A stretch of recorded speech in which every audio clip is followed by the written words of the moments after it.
Before I went to Japan, I had about 1 year when I knew I would likely go there. So at that time, there were not many good social science studies. So I tried to read all different disciplines. I read history, economics, political science, tried to get a broad background. And then I tried to find some particular study where I could go deeper. I'm not a historian. My PhD thesis was on families of Irish American, Italian American, old American families, and emotionally disturbed children. So when I started out in Japan, I first started to study mental health of children. But then one day, one of my Japanese families said, you know, there's a difference between salarymen and other families. And that lit up a light. That's really interesting. It's a sort of openness to the big ideas. The new middle class did not mean they just got rich. It meant that the structure of those families' life when they worked for a big organization was very different from the independent business people. So as a whole structure became a new topic. So on the way to Japan, I visited, my wife and I had never traveled abroad. So we wanted to see the world. So in those days you could get an airplane ticket and stop in every country. And when I went to England, this is 1958, there were still many rubbles on the street from World War II bombing. And Japan was already cleaned up. It was very poor. Even the main streets of Tokyo, to me, were like alleys. But they were working very hard. I knew some of the facts, but I never thought about what's the big picture. I think the big picture is going from a structure where you had clans in Japan to a broader administrative structure. The transition from an organization of clans working together to a broader administrative state that has its own structure and ideology and so forth. And once I could see that broader perspective, a lot of the details fell in place. So that was my first book that ended New Middle Class. And then from 1960 until 75, I did not spend, I went every year, but not do it for a long time. 75 to 76, I went back for a whole year. When I was there, I realized, whoa, Japan is really coming up. And it has the potential for having much bigger impact on the world. And I'll give you an example of one country, and I think it was Peru. I talked to a local guy who he started out as the dealer for Japanese motorbike. He was so amazed at how rational the Japanese were, how hard they worked, and how they maintained quality, that he learned how to do modern quality, and he influenced some other people. That's when I began writing Japan as #1. So maybe I hadn't thought about it this way. If I say, what's my pattern of picking a big thing, it's I start from, you know, what is interesting, and then I say, oh, here's a big picture, and it's a kind of a new thing. I guess that maybe is my secret, that I keep thinking intellectually, and then I say, what is the big picture, and how does it fit together? What's really important is happening, and I suddenly hit on that, and that I think the big books I wrote, Japan is #1, and Dung really came from that. Yeah. I'm so curious how to keep your, energy, keep your ambition. Still try to engage something big. So, what's the motivation? Well, I'm not very happy in the United States what happened to political science and sociology. In the last 20, 30 years, they want to be scientific, and they can use new quantitative measures. Get a sample of 5,000, and this is correlated to this. But from my point of view, they don't do enough to see what is the context and what is the social background, what is the history. So the kind of research that I like, where you really get to know people and see historical context and see broad context, is not so popular. The other thing is universities now have become too bureaucratic. We have so many problems with females, how you handle females, and how you handle blacks and transgender. So the dean, instead of thinking just scholarly, spends so much time worrying about social issues, which are important, but from trying to build intellectual vitality, their mind is so busy with so many different things like this. So, of course, in the whole world, I would say one of the fundamental differences, people become so detailed. They do not see the big picture. There are so many talented people lost their confidence about civilization. 那么回到我们这本书，没有一个另外专家比他会更有资格写这本书。他两个 area 什么？一个是日本，一个是中国。一般的 area specialist 很难说是 cover 两个，你是 cover 两个了，对。我心里应该感谢我的老朋友 Ambrose， 我们开始那个认识了，我们是无名的学者。我自己的感觉这个时代这个最近那个50年的历史世界上那个非常那个改变世界的那个历史了。我们的运气非常好，看到这么大的变化，所以能学习，有机会学习。我觉得一个学者之道，也可以说学者之道，对，应该把那个实事求是，应该把那个客观的分析，那个写实际的情况，让人多了解，那是我们的工作的目标，这也是我的责任。Thank you. Do you visit Japan often, or Often. You do. Yeah. Whereabouts in Japan do you go? Tokyo, Kyoto, Kokushima, Okinawa, many places. Because we are doing a documentary about Japan history, about the Meiji Restoration. Oh, you're doing a documentary? Yeah. So I interviewed many people there. Oh. I also went to some very old hotel. I mean, the Taisho period and the late Meiji period. A small house. They told me when the early 20th century, some Chinese students stay here. Oh, so you have a very interesting job. Which university do you visit? Which university? When you talk about your career, it seems very rational, something very practical. What's your irrational part? My irrational part? My desk is a little bit of a mess. I'm not organized, and my old papers are a terrible mess. And my wife keeps telling me, clean up your mess. She's a very good wife for me because she's smart, she understands, but she treats me like an ordinary person. She doesn't treat me like a famous person. What does the fame mean to you? I mean, 1979, especially that year, suddenly you become so famous in both in... Actually, it turned out to be kind of fun because I was famous. I met all kinds of interesting people. But the first time I became famous, I was 49. It was too late to change. You wish it happened in 29? No. It's better it didn't happen because then I might be a different person. But I don't think I acted like a famous person so much because all my life, my basic image, my friendship, everything had nothing to do with fame. I don't have any special talent. In Japan, I think one advantage is I lived a natural life. So I think when I talk to Japanese, they feel very comfortable because it's not a classroom Japanese. It's daily life, I learn from daily life. And to some extent, China is the same way. I try to talk in a way that people actually talk to each other.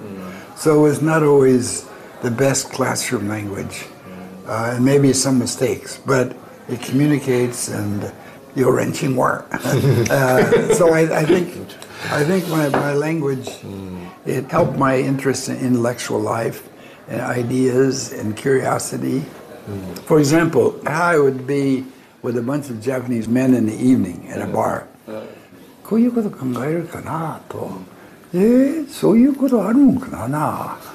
Could it be such a thing? And oh yeah, it's kind of a questioning style, and in a way, it's more modest. They watch, what the other person says and thinks very carefully, so they don't make a mistake. Chinese are way more straightforward.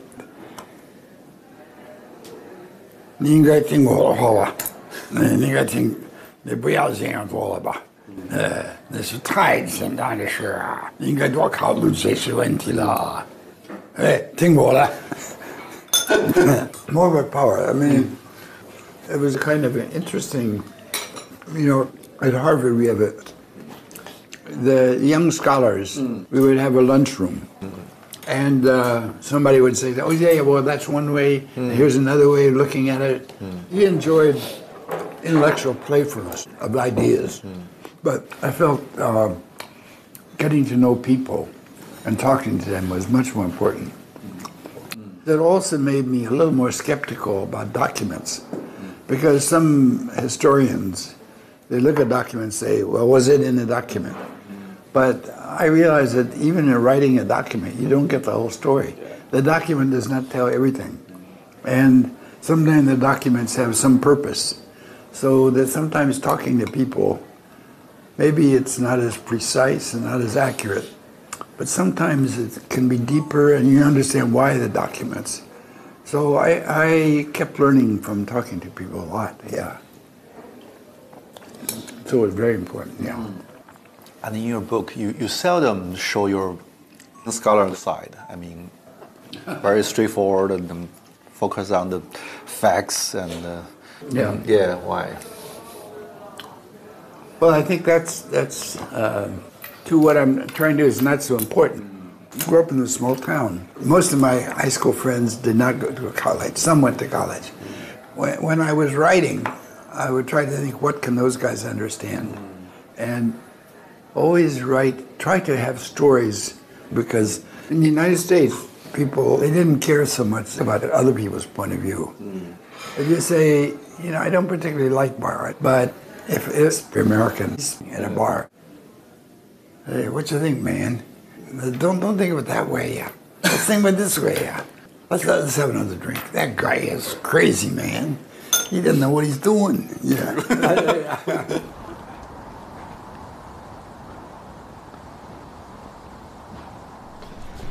哎，对，当时是在这儿吗？我放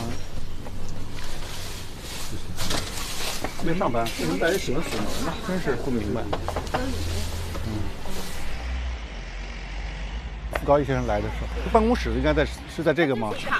哦，这是傅高义住的地方。那我们去网球场那边走走呗。对对对。傅先生讲他住的那个楼的特征，大概就是这一片。这里。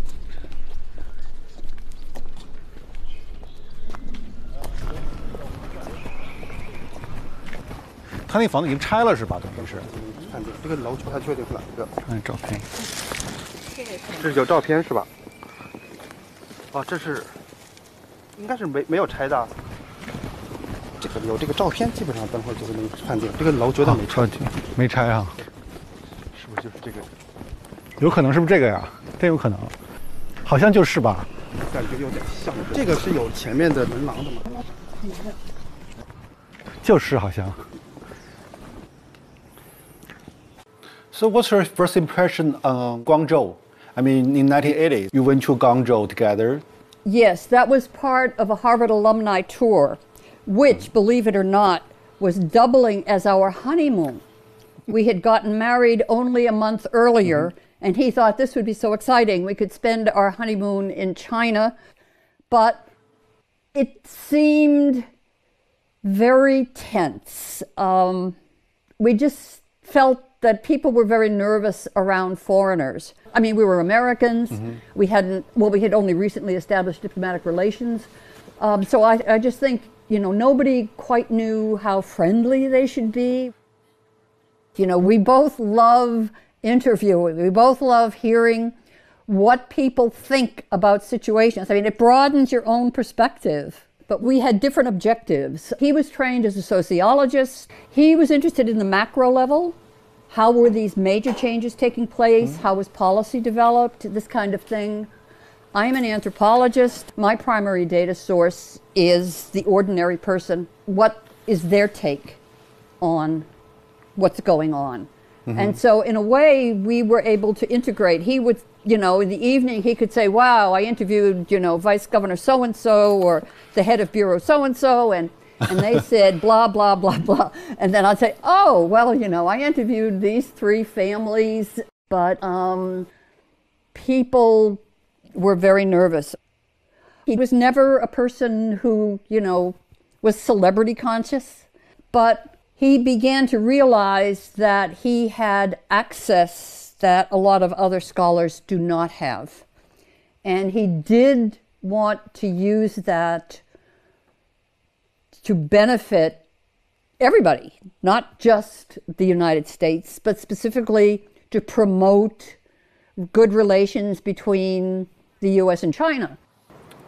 You said before that you study other countries because you want to use others' experience to maybe enlighten the United States. Yes.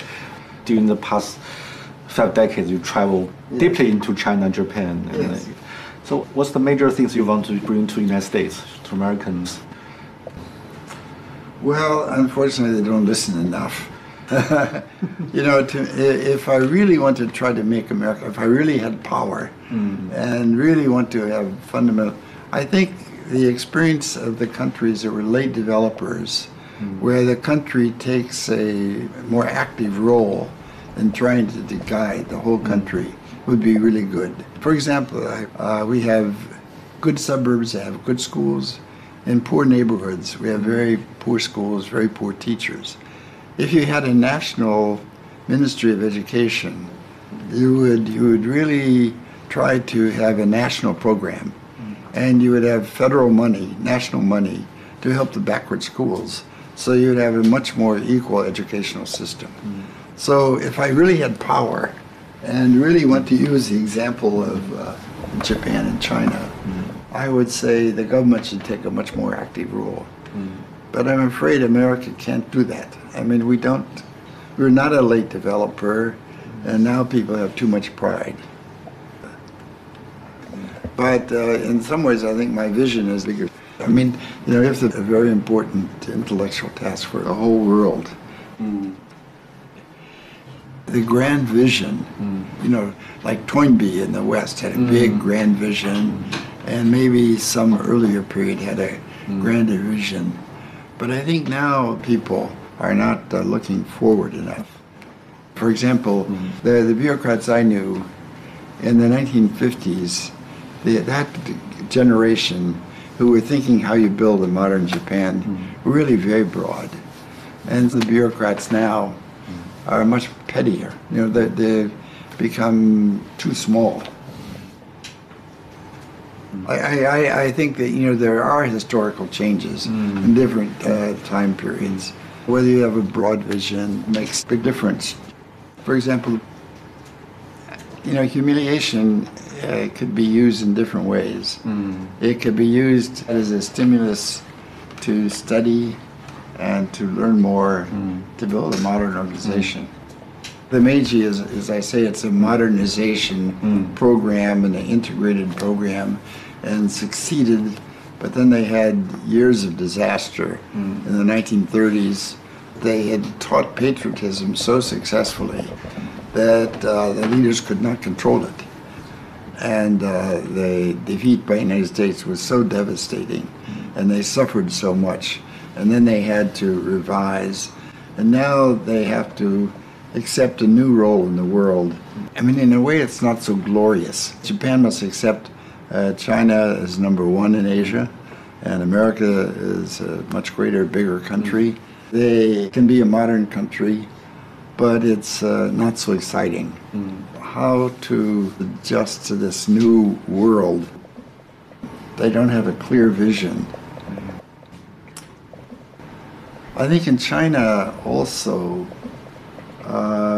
China is new powerful, and they have not yet become comfortable with their power.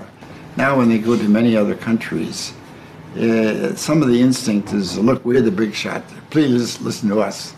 There are some people like that, and some other people say, now to get along as we expand, we cannot be too proud.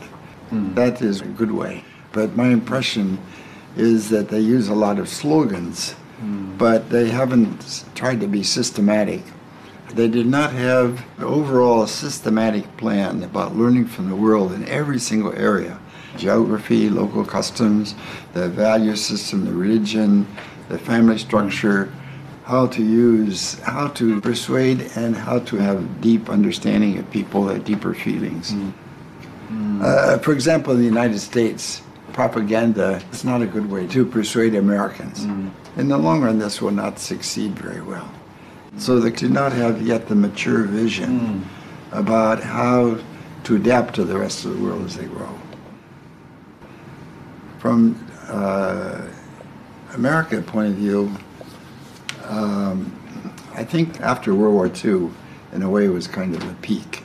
We were the one great country in the world with modern industry. And now China will surpass America in some places.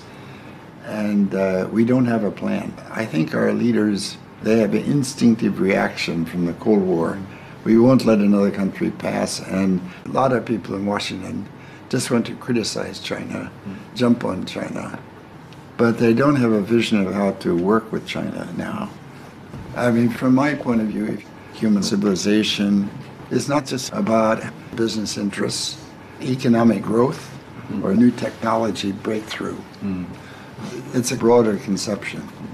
It's a kind of an intellectual development of trying to think the big picture of what is happening. You mentioned the public intellectual tradition. In 1960s, 70s, and until 80s, public intellectual play a very important role in understanding other countries. Now it become more marginal.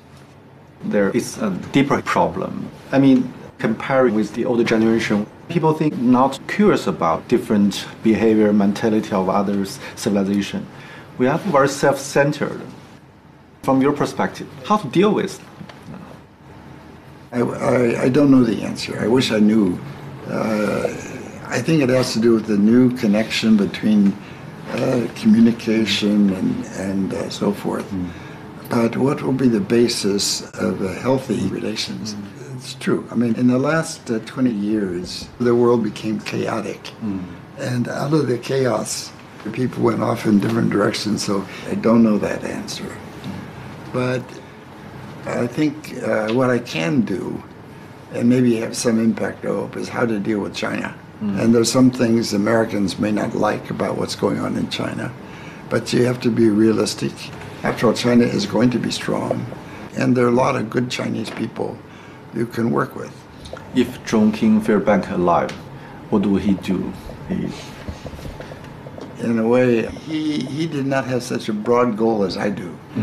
He wanted to have better relations with China, but his vision was more in terms of the field of Chinese studies. I would say one of the fundamental differences with Fairbank and me is he was elitist. He was from higher class than I, and more. He went to Oxford and Rhodes Scholar and so forth, and I was more or 普通人. You know, my father was a small Jewish merchant, and I worked in the store. And my father had very good attitude of trying to get along with everybody and to become very familiar and very friendly. It was a town of about 10,000, and the small college, Ohio Wesleyan, which is a Methodist town, maybe partly because it was a religious town. There were many Christians there, although I was Jewish.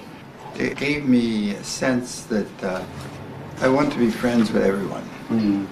And also it was World War II. So we had friends who went to the war. We knew people who died during the war.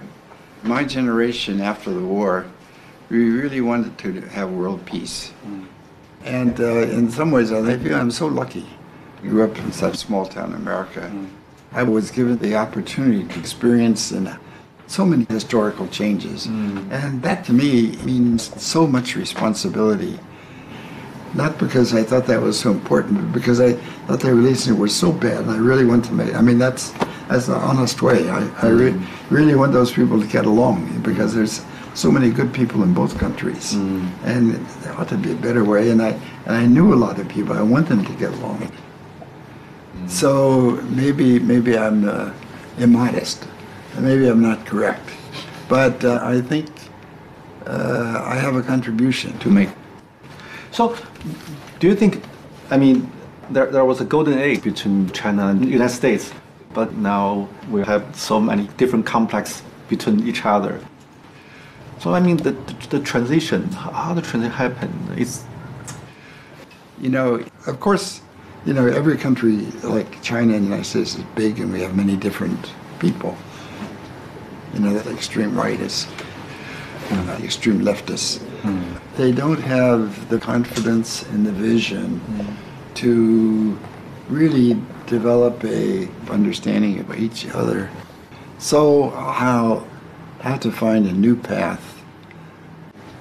I'm afraid it could be so hard in the near future. But, well, it's also, I think of the missionaries.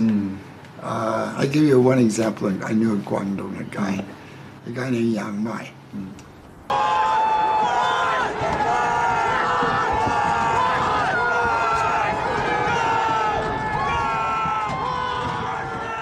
Recently, I always think of Yang Mai. This is a guy who went to Yenjing University and graduated in the late 1940s. He was studying Western economics, a free market economics. In 1949, he knew, oh boy, I will never get ahead. I will fail. So he became an engineer. So from 1949 until the early 1980s, he had no 作用, 没有发挥作用. But in Guangdong at the time of the late 80s, because he knew how markets operated. Suddenly he's useful now. Exactly.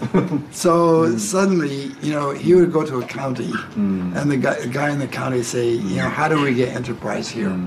So he played a very useful, constructive role. And he was my friend. He was my good friend in Guangdong. And I learned a lot from him. In the whole world, there are so many talented people. Sometimes they have no chance, it's sad, but they never, but sometimes some of those people have a chance later. So when I hear people say engagement didn't work, I say, it's crazy. History is not ended today. Some of those people who had very good understanding, now they must be very careful, but maybe 10 years later they could play a very constructive role in development around the world. And now it would need to be organized and to give them more opportunity, more freedom to develop bigger ideas. So I won't give up.